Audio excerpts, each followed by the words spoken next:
حدیث مبارکہ کے اندر آتا ہے، حضور اکرم صلی اللہ تعالیٰ علیہ وسلم نے فرمایا لا تزال امتی بخیر ما عجل الفطر واخر السحور، فرمایا میری امت خیر پر رہے گی جب تک یہ افطاری کے سلسلے میں جلدی کرتے رہیں گے اور سحری کے سلسلے میں تاخیر کریں گے۔ سحری کے اندر کتنی تاخیر کی جا سکتی ہے؟ لوگوں کے اندر غلط باتیں مشہور ہیں۔ بعض لوگ کہتے ہیں کہ جب تک صبح کی اذان نہ ہو اس وقت تک کھانا پینا جائز ہے، اور لوگ انتظار کرتے رہتے ہیں اور کان لگا کر سنتے رہتے ہیں کہ فلاں جانب اذان ہو رہی ہے، فلاں جانب اذان ہو رہی ہے۔ جب تک اذان ختم نہیں ہوتی اس وقت تک کھانے پینے کا سلسلہ جاری رہتا ہے۔ اگر کھائیں نہیں تو کم از کم پی لیتے ہیں اور کہتے ہیں کہ لو جی اب روزہ بند ہو گیا، حالانکہ روزہ بند کیا ہوا؟ یہ تو روزہ بالکل کھل کے رہ گیا، روزہ ہوئے ہی نہیں ہے۔ فتاوی عالمگیری کے اندر ہے کسی شخص نے صبح صادق کے بعد 1 منٹ بھی کچھ کھا پی لیا تو فرمایا اس کا روزہ نہیں ہوگا۔ اور بعض لوگوں کے اندر یہ مشہور ہے کہ جب تک چونٹی نہ نظر آئے اس وقت تک کھا پی سکتے ہیں، سحری کی جا سکتی ہے۔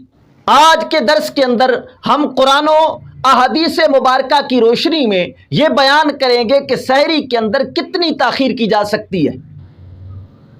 قرآن پاک سورہ بقرہ آیت نمبر 187 پر اللہ تعالیٰ فرماتا ہے وَكُلُوا وَاشْرَبُوا حَتَّى يَتَبَيَّنَ لَكُمُ الْخَيْطُ الْأَبْيَضُ مِنَ الْخَيْطِ الْأَسْوَدِ مِنَ الْفَجْرِ ثُمَّ أَتِمُّوا الصِّيَامَ إِلَى اللَّيْلِ۔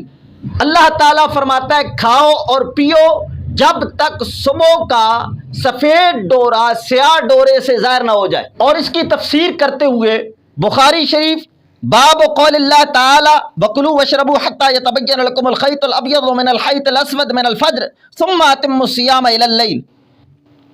اس باب کی حدیث نمبر 2 میں حضرت سہل بن سعد روایت فرماتے ہیں عن سہل بن سعد قال انزلت وكلوا واشربوا حتى يتبين لكم الخيط الابيض من الخيط الاسود ولم ينزل من الفجر فكان رجال اذا ارادوا الصوم ربط احدهم في رجله الخيط الابيض والخيط الاسود ولم يزل ياكل حتى يتبين له رؤيتهما فانزل الله بعد من الفجر فعلموا انه انما يعني الليل والنهار۔ فرماتے ہیں جب اللہ تعالیٰ نے وَكُلُوا وَاشْرَبُوا حَتَّى يَتَبَيَّنَ لَكُمُ الْخَيْطُ الْأَبْيَضُ مِنَ الْخَيْطِ الْأَسْوَدِ، یہ آیہ مبارکہ من الفجر کے لفظ کے بغیر نازل فرمائی۔ من الفجر کے لفظ ابھی نازل نہ ہوئے تھے۔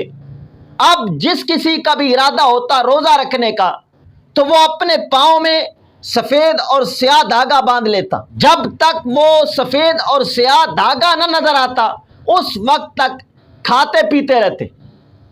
پھر اللہ تعالیٰ نے من الفجر کے الفاظ نازل فرمائے، فرماتے ہیں فَعَلِمُوا أَنَّهُ إِنَّمَا يَعْنِ اللَّيْلَ وَالنَّهَارِ، فرماتے ہیں اس وقت انہوں نے جان لیا کہ سفید دھاگے اور سیاہ دھاگے سے کیا مراد ہے، یعنی سفید دھاگے سے مراد صبح صادق ہے اور سیاہ دھاگے سے مراد رات ہے۔ یعنی کیا مطلب؟ جب تک رات کے بعد صبح صادق کا وہ سفید دھاگا نہ ظاہر ہو جائے اس وقت تک اللہ تعالیٰ نے فرمایا تم کھاؤ اور پیو۔ فجر کا تحقق صبح صادق کے طلوع ہونے کے ساتھ ہے اور یہی وقت ہے روزہ بند کرنے کا۔ اور صبح صادق مشرق کی جانب آسمان کی چوڑائی میں ایک سفید دھاگا شمالاً جنوباً ظاہر ہوتا ہے، اس کو صبح صادق کہتے ہیں، اور یہ بڑھتا جاتا ہے حتیٰ کہ اسی کی روشنی میں صبح ہو جاتی ہے۔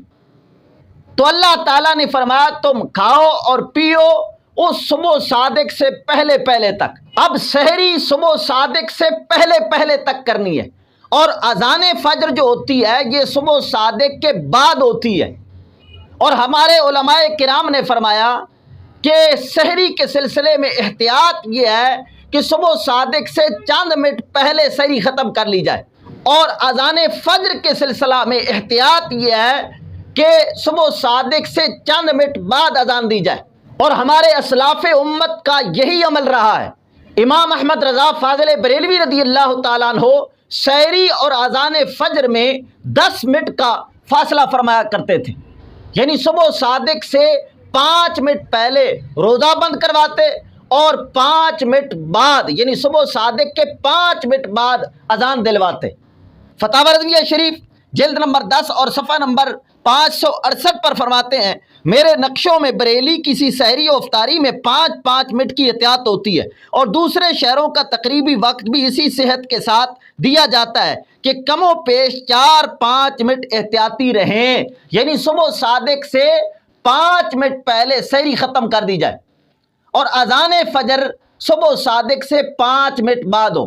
اور یہ نہیں کہ امام احمد رضا فاضل بریلوی رضی اللہ تعالیٰ عنہ کا یہ عمل حدیث مبارکہ کی مخالفت میں ہے، بلکہ حدیث مبارکہ میں آتا ہے صحابہ کرام بھی اذان فجر سے پہلے پہلے سحری ختم کر دیا کرتے تھے۔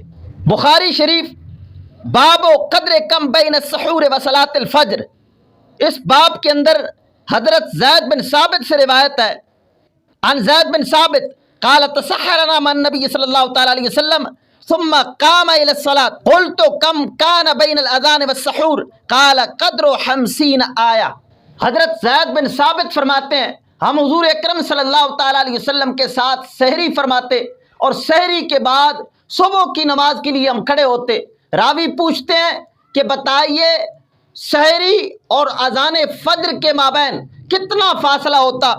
تو حضرت زید بن ثابت فرماتے ہیں قدر 50 آیہ، 50 آیتیں پڑھنے میں جتنی دیر لگتی ہے اتنا فاصلہ ہوتا سحری اور اذان فجر میں۔ لہذا اذان فجر جو ہوتی ہے یہ روزہ بند کرانے کے لیے نہیں ہوتی بلکہ نماز فجر کے لیے ہوتی ہے، اور جس شخص نے شرعی اذان فجر کے ساتھ روزہ بند کیا اس کا روزہ نہیں ہوگا، اور اگر روزہ بند کرانے کے لیے اذان دی گئی یعنی جہاں روزہ بند کرنا ہے اس وقت صبح کی اذان پڑھی گئی تو اذان نہیں ہوگی۔ لہذا روزہ بند کرانے کے لیے سائرن وغیرہ بجایا جائے یا اعلان کیا جائے کہ سحری کا وقت ختم ہو گیا ہے، لہذا روزہ بند کر دیجئے، کھانا پینا بند کر دیجئے، اور ساتھ ہی ساتھ یہ اعلان ہونا چاہیے کہ جو اذان فجر ہوتی ہے وہ روزہ بند کرانے کے لیے نہیں ہوتی بلکہ وہ نماز فجر کے لیے ہوتی ہے۔